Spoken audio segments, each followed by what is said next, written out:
नमस्कार कास्तकार बांधवांनो, मी उदय लॉड शेती मित्र या यूट्यूब चॅनलवर करतो आता सर्व कास्तकार बांधवांचे मनापासून पुन्हा एकदा खूप खूप स्वागत।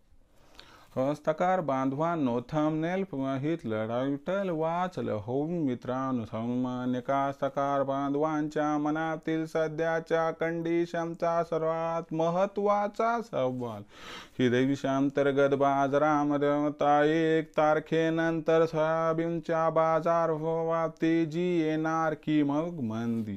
सध्याच्या कंडिशनचा हा सर्वात महत्त्वाचा सवाल की देशांतर्गत बाजारामध्ये आता 1 तारखेनंतर सोयाबीनच्या बाजारभावात तेजी येणार की मग मंदी। हा सवाल तुमच्या मनातला, हा सवाल माझ्या मनातला। आज देशातील सामान्य कास्तकार बांधव या ठिकाणी विचारायला लागलं की देशांतर्गत बाजारामध्ये आता 1 तारखेच्या नंतर सोयाबीनच्या बाजारभावात तेजी येणार की मग मंदी। जर या सर्वात महत्त्वाच्या प्रश्नासह आपल्यासारख्या सामान्य कास्तकार बांधवांना जाणून घ्यायचं असेल या ठिकाणी सविस्तर उत्तर, तर जरूर आपण सर्वांनी व्हिडिओ आता सुरुवातीपासून ठिकाणी शेवटपर्यंत पाहावा। व्हिडिओ शेवटपर्यंत पाहत असताना आपल्या सर्वांना व्हिडिओ मनापासून आवडला तर जरूर व्हिडिओला इथं एकदा लाईक करा। जास्तीत जास्त कास्तकार बांधवांपर्यंत व्हिडिओ पाठविण्यासाठी जरूर व्हिडिओला इथं एकदा शेअर करा। सबस्क्राइब करून जरूर नोटिफिकेशन बेलला ऑल करा। याच्यामुळे येणारा प्रत्येक व्हिडिओ हा आपल्या सर्वांना या ठिकाणी सतत मिळत राहतो।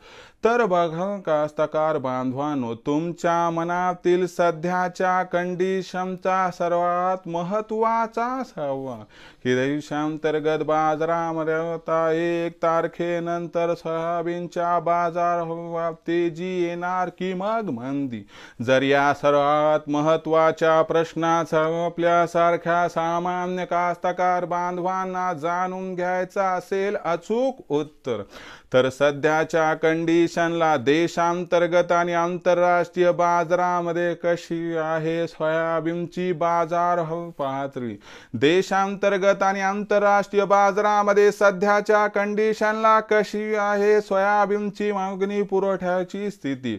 या सर्वांचा आपल्याला 1 तारखेनंतर सोयाबीनच्या बाजारावरती कशा पद्धतीने परिणाम होताना दिसणार आणि हा जो परिणाम आहे त्या परिणामामुळे आता 1 तारखेनंतर देशांतर्गत बाजारामध्ये मग सोयाबीनच्या बाजारभावात तेजी येणार की मग मंदी।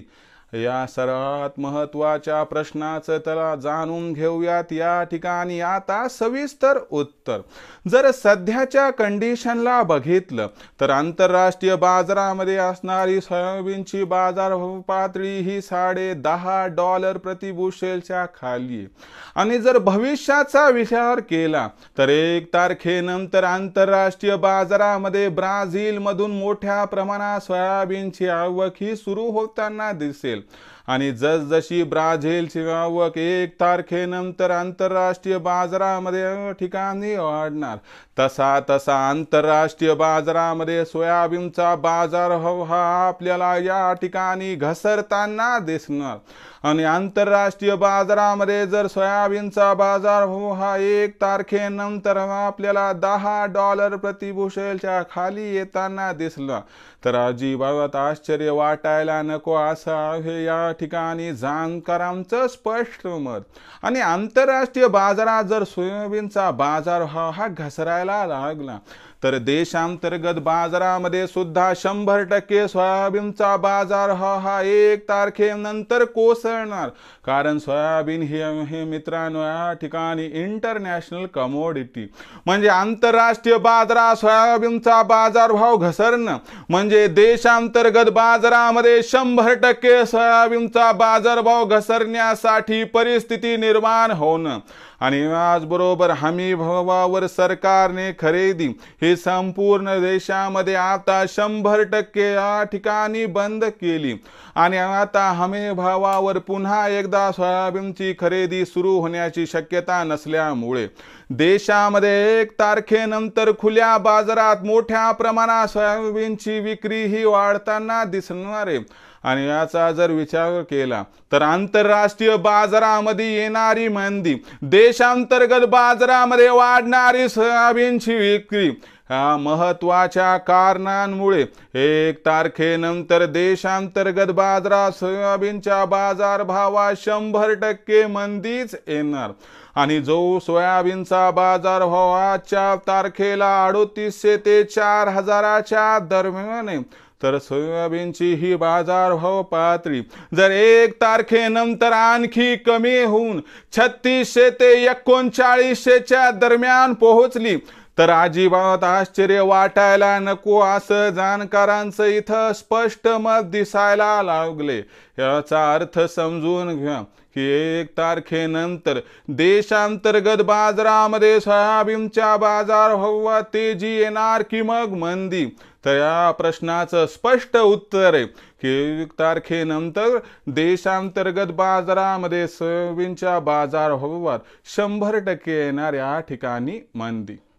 मग देशांतर्गत बाजारात ही जी मंदी येणार आहे तर या मंदीमध्ये मग आपण कसं करावं, सोयाबीनची विक्री करण्याचा निर्णय कधी आणि कसा घ्यावा? तर बघा मित्रांनो, सोयाबीनचं भविष्य अजिबात उज्ज्वल नसल्यामुळे सध्याच्या कंडिशनला जिथं सोयाबीनची विक्री आपण करू शकतो तिथं सोयाबीनची विक्री करून टाका, कारण भविष्यात सोयाबीनचा बाजारभाव वाढण्याची शक्यता 100% दिसत नाही। आणि सध्या जर आपण सोयाबीनची विक्री केली आणि ओरिजिनल पावती जर घेऊन ठेवली तर तुम्हाला सांगतो सरकारनं भविष्यात भावांतर योजना लागू केली तर आपल्या सर्वांचा या ठिकाणी होणार 100% फायदा। तर मित्रांनो, भविष्य उज्ज्वल नसल्यामुळे सध्या या ठिकाणी सोयाबीनची विक्री करणं फायद्याचा सौदा ठरू शकतो, लक्षात घ्या। भविष्यात देशांतर्गत बाजारामध्ये आता सोयाबीनचा बाजारभाव हा कसा राहणार, जर याच्याबद्दल अधिक अचूक माहिती जाणून घ्यायची असेल तर पाहत राहा आवडतं यूट्यूब चॅनल शेती मित्र। व्हिडिओ हा आपल्या सर्वांना आवडला असेल त्याच्यामुळे व्हिडिओला लाईक करा। जास्तीत जास्त कास्तकार बांधवांपर्यंत व्हिडिओ पाठविण्यासाठी व्हिडिओला शेअर करा, सबस्क्राईब करून जरूर नोटिफिकेशन बेल ऑल करा। याच्यामुळे येणारा प्रत्येक व्हिडिओ हा आपल्या सर्वांना ठिकाणी सतत मिळत राहतो। तर मित्रांनो, अशाच एका नवीन व्हिडिओसह मी आपला मित्र उदय लाड आपल्या सर्वांच्या आवडत्या यूट्यूब चॅनल शेती मित्रवर मिळत राहील। तोपर्यंत माझ्या प्रत्येक शेतकरी मित्रांच्या आणि कास्तकार बांधवाच्या आजच्या व्हिडिओमध्ये मनापासून खूप खूप आभार।